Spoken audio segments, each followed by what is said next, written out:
ഈശ്വമിശിഹായ്ക്ക് സ്തുതിയായിരിക്കട്ടെ. ഇന്ന് പെന്തക്കോസ്ത തിരുനാൾ ദിനമാണ്. ഏവർക്കും തിരുനാൾ ദിനത്തിന്റെ ആശംസകൾ. പഴയ നിയമത്തിലെ ഇസ്രായേൽ ജനതയ്ക്ക് 3 പ്രധാനപ്പെട്ട തിരുനാളുകളാണ് ഉണ്ടായിരുന്നത്. 1 പെസഹ തിരുനാളാണ്, 2 പെന്തക്കോസ്ത തിരുനാളാണ്, 3 കൂടാര തിരുനാളാണ്.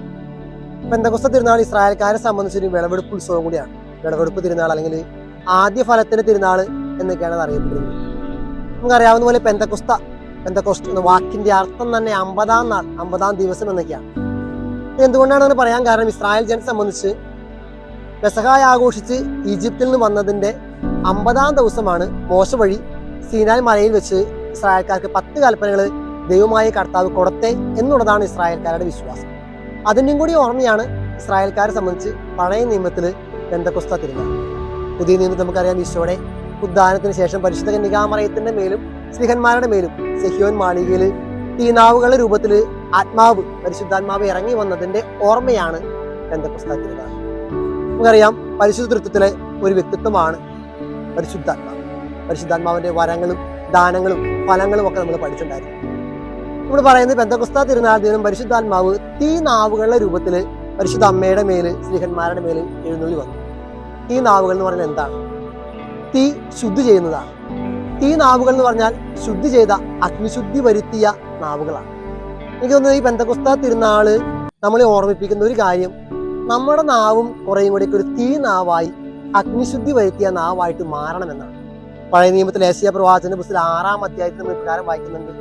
പ്രവാചകൻ കർത്താവിന്റെ അടുത്ത് പറയുന്ന കാര്യം ഇപ്രകാരമാണ്: കർത്താവേ, ഞാൻ അശുദ്ധമായ ആദരങ്ങളുള്ളവനും അശുദ്ധമായ ആദരങ്ങളുള്ളവരുടെ മധ്യ വസിക്കുന്നവനുമാണ്. എന്ന് പറഞ്ഞാൽ എൻ്റെ നാവും ശരിയല്ല, എൻ്റെ ചുറ്റുപാടുമുള്ളവരുടെ നാവും ശരിയല്ല എന്നുള്ളതാണ്. ഉടനെ തന്നെ പറയുന്നത് ഇങ്ങനെയാണ്: ദൈവം ഒരു സെറാഫിനെ, മാലാഖനെ അയച്ച് കൊടിൽ കൊണ്ട് അഗ്നി കൊണ്ടുവന്ന് പ്രവാചകന്റെ നാവ് ശുദ്ധീകരിച്ചു എന്നുള്ളതാണ്. എനിക്ക് തോന്നി പെന്തക്കോസ്ത ദിനവും നമ്മൾ പ്രാർത്ഥിക്കേണ്ട കാര്യം ഇതാണ്: നമ്മുടെ നാവും ഒന്ന് ശുദ്ധീകരിക്കുക. എന്ന് പറഞ്ഞാൽ നമ്മുടെ സംസാരം ഒന്ന് ശുദ്ധീകരിക്കുക. പലപ്പോഴും ലോകത്ത് നടക്കുന്ന ഒരുമാതിരി പ്രശ്നം, നമ്മുടെ നാട്ടില്, സഭയില്, പള്ളിയില്, പാർട്ടിയില്, വീട്ടില് ഒക്കെ നടക്കുന്ന പ്രധാനപ്പെട്ട പ്രശ്നങ്ങളിൽ ഒരു കാര്യം നമ്മുടെ നാവ് ശരിയല്ല എന്നതാണ്. വായിലെ നാക്കിന്റെ കുഴപ്പം കൊണ്ടാണ്. യാക്കോബ് ശ്ലീഹ പറയുന്നുണ്ടല്ലോ, നാവ് തീയാണ്, ഒരു തീപ്പൊരി മതി മൊത്തം ഭവനം കത്തിച്ചാമ്പലാകാനാണ്.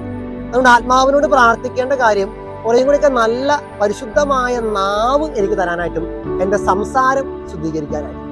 രണ്ടാമത്, പരിശുദ്ധാത്മാവിനെ സ്വീകരിച്ചു കഴിഞ്ഞപ്പോൾ പറയുന്ന കാര്യം ഇങ്ങനെയാണ്: പത്രോസ് ശ്ലീഹ ഉച്ചത്തിൽ ക്രിസ്തുവിനെ പ്രഘോഷിക്കുകയാണ്. അവിടെ വന്നിരുന്ന എല്ലാവരും അവരവരുടെ ഭാഷയിൽ അത് ശ്രവിച്ചു എന്നാണ് പറയുന്നത്.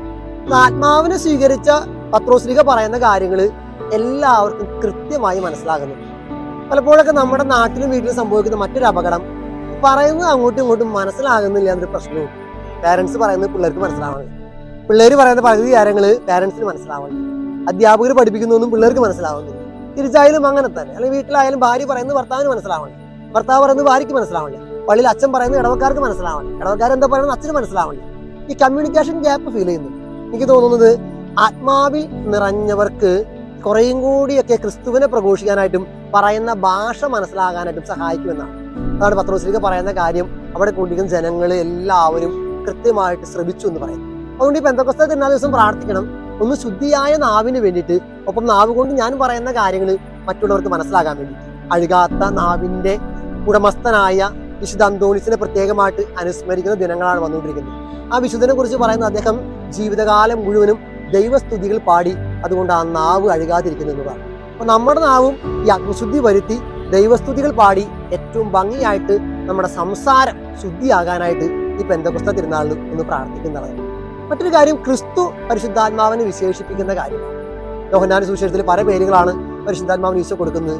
പാരക്ലീത്തെ, അഡ്വക്കേറ്റ് എന്ന് പറയുന്നുണ്ട്, കൗൺസിലർ, ഉപദേശകൻ, ആശ്വാസകൻ എന്ന് പറയുന്നുണ്ട്. ഇന്നത്തെ സുവിശേഷത്തിൽ പറയുന്നത് സഹായകൻ, ഹെൽപ്പർ എന്നൊക്കെ പറയുന്നുണ്ട്. അതായത് ആത്മാവിന് കൊടുക്കുന്ന വിശേഷണങ്ങളിൽ പലതുമാണ് ഈ പറഞ്ഞത്. എങ്ങനെയാണ് ആത്മാവിന്റെ സാന്നിധ്യം നമുക്ക് തിരിച്ചറിയാനായിട്ട് പറ്റുക? നമുക്കറിയാം, ഒരു കാറ്റ് വീശുന്നത് എങ്ങനെ നമുക്ക് തിരിച്ചറിയാൻ പറ്റുക? കാറ്റത്തെ ഇല ആടുമ്പോൾ നമുക്കത് മനസ്സിലാവും. അല്ലെങ്കിൽ തീ ഉണ്ടോ എന്ന് എങ്ങനെ മനസ്സിലാക്കാൻ പറ്റുക? തൊട്ട് നോക്കുമ്പോൾ പൊള്ളുന്നുണ്ടെങ്കിൽ തീ ഉണ്ടെന്ന് മനസ്സിലാവും. ആത്മാവിന്റെ സാന്നിധ്യം തിരിച്ചറിയുന്നത് ചില ലക്ഷണങ്ങൾ വെച്ചുകൊണ്ടാണ്. ആത്മാവിനെ കൗൺസിലർ എന്നും സഹായകനെന്നും അഡ്വക്കേറ്റ് എന്നൊക്കെ പറയുമ്പോൾ നമ്മൾ മനസ്സിലാക്കേണ്ടത്, നമുക്കൊരാളെ സഹായിക്കാനായിട്ടുള്ള മെന്റാലിറ്റി ഉണ്ട്, ഒരു ഹെൽപ്പിംഗ് മെന്റാലിറ്റി ഉണ്ട്. അല്ലെങ്കിൽ ഒരാളോട് ആത്മാവിന്റെ വരങ്ങളും ഫലങ്ങളും, സ്നേഹമാകട്ടെ, സമാധാനമാകട്ടെ, ക്ഷമയാകട്ടെ, ഇതെല്ലാം നമ്മുടെ കൈവശമുണ്ട്. അത് ആത്മാവിന്റെ ഫലങ്ങളാണ്, അല്ലെങ്കിൽ വരങ്ങളാണ്, അല്ലെങ്കിൽ ദാനങ്ങളാണ്. ഇവയുടെ സാന്നിധ്യമാണ് ഞാൻ ആത്മാവിനാൽ നിറഞ്ഞ വ്യക്തിയാണ് എന്ന് തെളിയിക്കുന്ന ലക്ഷണങ്ങളിലുണ്ട്. ഞാൻ സഹായകനാണ് എങ്കിൽ എന്റെ ഉള്ളിൽ ആത്മാവിന്റെ സാന്നിധ്യം കൂടുതലായിട്ടുണ്ട്. കാരണം ഈശോ പറയുന്നുണ്ട് ആത്മാവ് തന്നെ സഹായകനാണ്. മറ്റുള്ളവരെ സഹായിക്കാനായിട്ടുള്ള ഒരു മെന്റാലിറ്റി വളർത്തിയെടുക്കുന്നത് ഇന്നത്തെ കാലഘട്ടത്തിൽ പ്രധാനപ്പെട്ടതാണെന്ന് തോന്നുന്നു, ഒരു ഗുണമാണെന്ന് തോന്നുന്നു. ജൂൺ 8-ാം തീയതി നമുക്കറിയാം വിശുദ്ധ മറിയം ത്രേസ്യയുടെ തിരുനാളും കൂടിയാണ്. താൻ ജീവിച്ചിരുന്ന കാലഘട്ടത്തിൽ ഒരുപാട് സഹായങ്ങൾ നാട്ടുകാർക്ക് മുഴുവനും ചെയ്ത വലിയൊരു വിശുദ്ധിയാണ്. പറയുന്നത് സ്ത്രീകൾക്ക് പുറത്തിറങ്ങാൻ പറ്റാത്ത ആ കാലഘട്ടത്തിൽ ആതുര സേവനത്തിന് വേണ്ടി, കുടുംബ നവീകരണത്തിന് വേണ്ടി, സ്ത്രീകളുടെ വിദ്യാഭ്യാസത്തിന് വേണ്ടി ആ അമ്മ ചെയ്ത സഹായത്തോളം വലിയ സഹായം മറ്റാരും കേരളക്കരയിൽ ആ കാലഘട്ടത്തിൽ ചെയ്തിട്ടില്ല. അത്രയും വലിയ ഒരു സഹായികയായിട്ട് വിശുദ്ധ മറിയം ത്രേസ്യ ഉയരാനായിട്ടുള്ള കാരണം ആ അമ്മയിൽ ഉണ്ടായിരുന്ന പരിശുദ്ധാത്മാവിന്റെ സാന്നിധ്യമാണ് തീർച്ചയാണ്. അതുകൊണ്ട് ഈ പെന്തക്കോസ്ത് തിരുനാൾ ആഘോഷിക്കുമ്പോൾ നമ്മൾ പ്രാർത്ഥിക്കണം. ആദ്യം പറഞ്ഞ പോലെ നാവിന്റെ സംസാരത്തിന്റെ ശുദ്ധീകരണത്തിന്, 2 എന്റെ സംസാര ഭാഷ അങ്ങോട്ടും ഇങ്ങോട്ടൊക്കെ മനസ്സിലാകാനായിട്ടുള്ള കൃപയ്ക്ക്, 3 മറ്റുള്ളവരെ സഹായിക്കാനായിട്ടുള്ള വലിയ ഒരു മനസ്ഥിതി എനിക്ക് നൽകണമേ തമ്പുരാനെ. അങ്ങനെ ഞാനും ആത്മാവിനാൽ സാന്നിധ്യമുള്ളവനാണ് എന്ന് മറ്റുള്ളവർക്ക് തിരിച്ചറിയാനും ബോധ്യപ്പെടുത്താനും സഹായിക്കട്ടെ. ഇന്നത്തെ ദിവസത്തിന്റെ പെന്തക്കോസ്ത് തിരുനാളിന്റെ മംഗളങ്ങൾ സ്നേഹപൂർവ്വം നേരുന്നു. ഈശോ മിശിഹായ്ക്ക് സ്തുതിയായിരിക്കട്ടെ. നമ്മുടെ കർത്താവ് ഈശോ മിശിഹായുടെ കൃപയും പിതാവായ ദൈവത്തിന്റെ സ്നേഹവും പരിശുദ്ധാത്മാവിന്റെ സഹവാസവും നാം എല്ലാവരോടും കൂടി ഉണ്ടായിരിക്കട്ടെ, ഇപ്പോഴും എപ്പോഴും എന്നേക്കും.